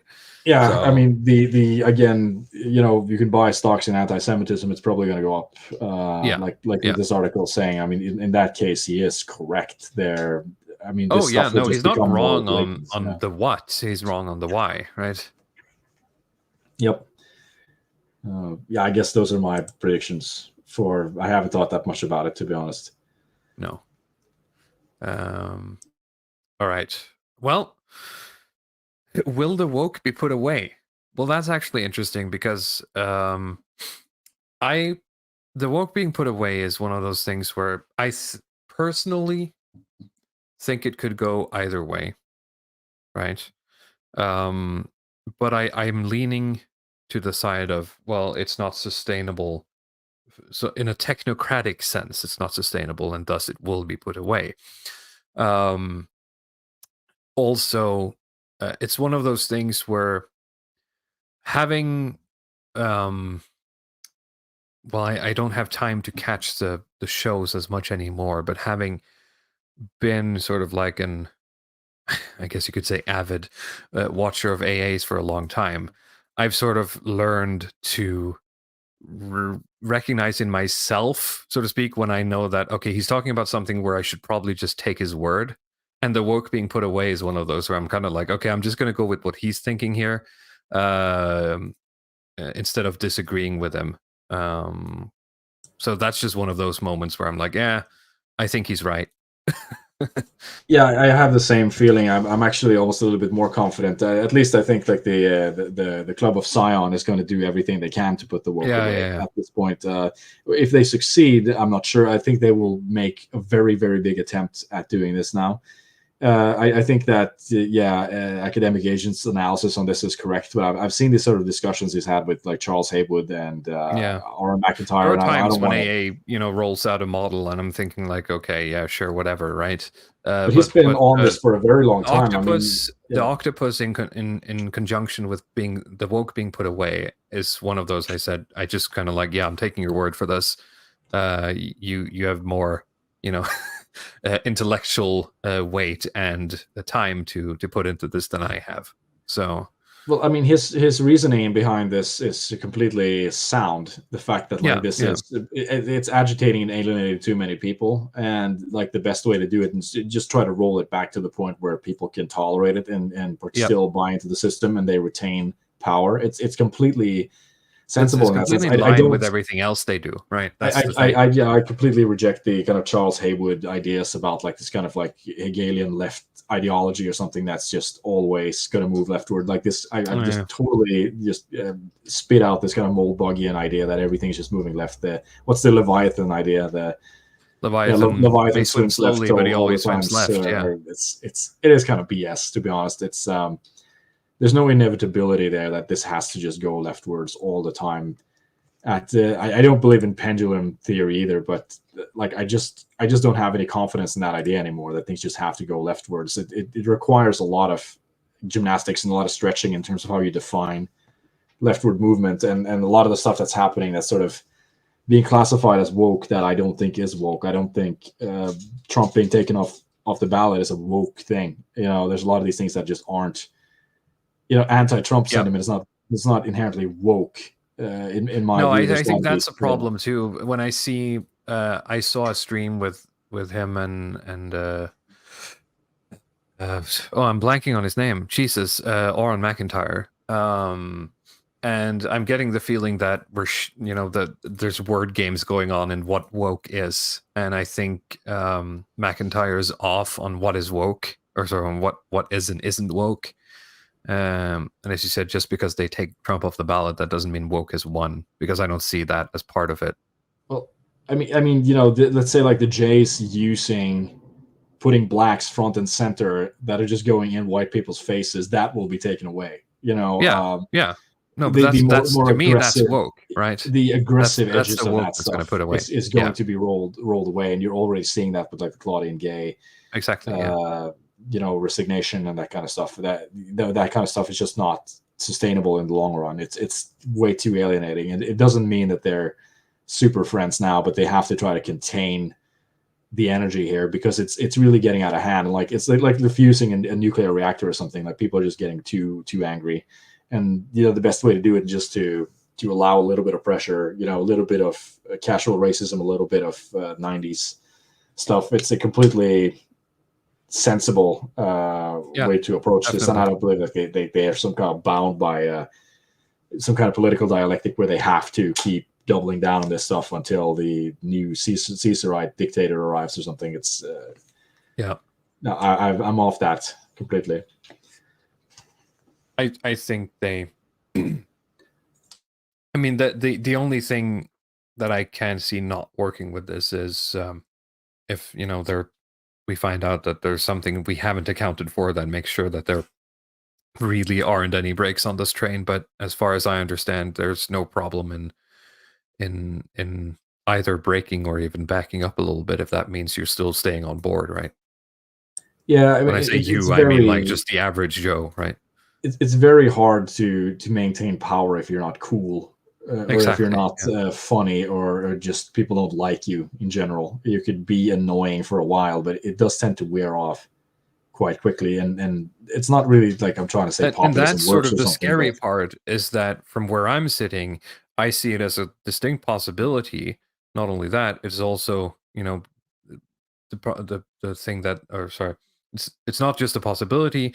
They have the means to do it, and a lot of people are going to swallow it, right?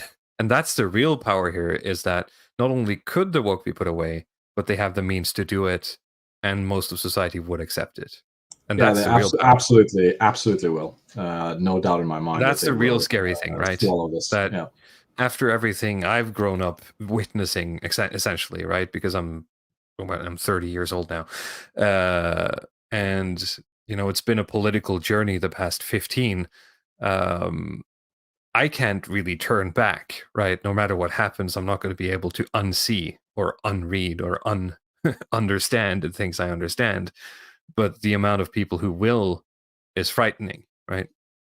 For a lot of people, they don't have a front row seat to what's going on here, and they're not looking closely enough. Yeah. So, let's say to the boomers, it will be like nothing happened.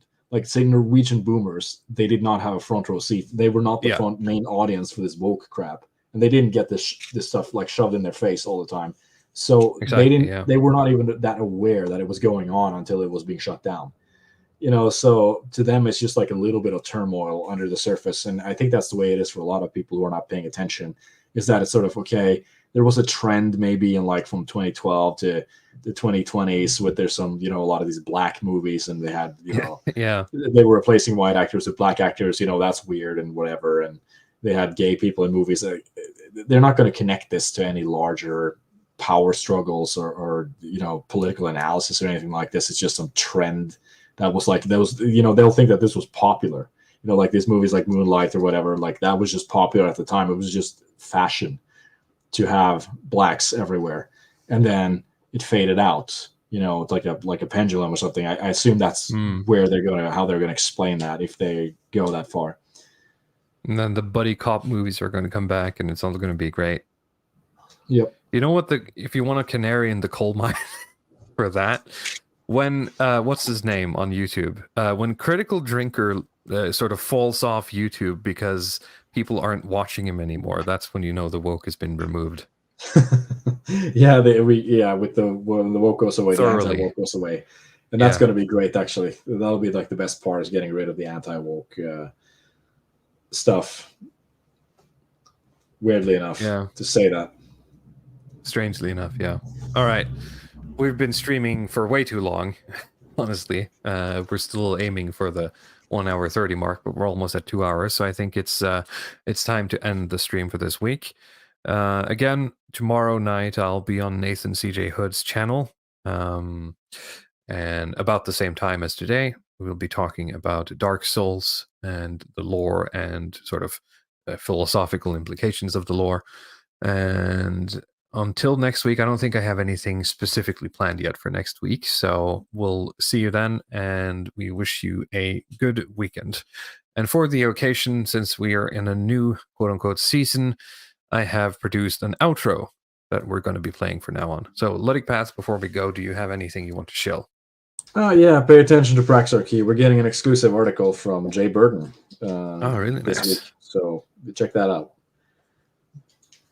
All right. Well, here goes nothing. See you all next week.